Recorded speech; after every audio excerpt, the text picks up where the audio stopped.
J'épargne, je finance l'économie. L'épargne, c'est l'argent que vous ne dépensez pas. Elle constitue en moyenne 6 à 7% des revenus des Français. En plus de vous aider à faire face à des coups durs ou à préparer des projets, votre épargne permet aussi de financer l'économie réelle, c'est-à-dire les investissements de tous les acteurs de l'économie.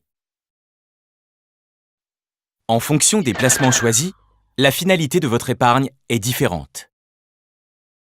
L'argent placé dans des livrets d'épargne et de l'épargne logement est essentiellement prêté aux États ou aux collectivités qui vont l'utiliser pour construire des logements sociaux, des routes, des écoles, des hôpitaux, ou encore aux ménages et aux entreprises au travers des crédits bancaires.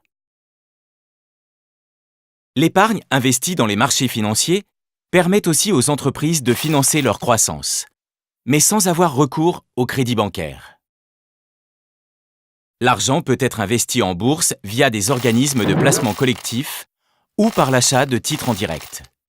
Dans le premier cas, c'est votre banque ou votre assureur qui investit votre épargne dans les marchés financiers. Lorsque vous investissez en direct, c'est vous qui sélectionnez les entreprises dans lesquelles vous investissez.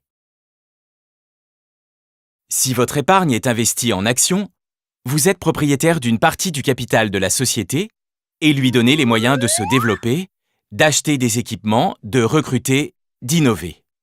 Vous profitez de sa bonne santé, mais prenez aussi le risque de subir ses éventuelles difficultés. En investissant en obligations, vous prêtez de l'argent aux entreprises et aux États via les marchés financiers. Comme pour les actions, vous leur donnez ainsi les moyens de se financer.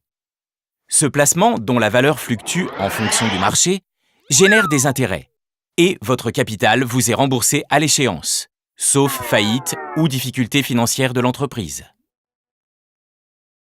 Votre épargne bancaire et votre épargne financière concourent donc au financement de l'économie.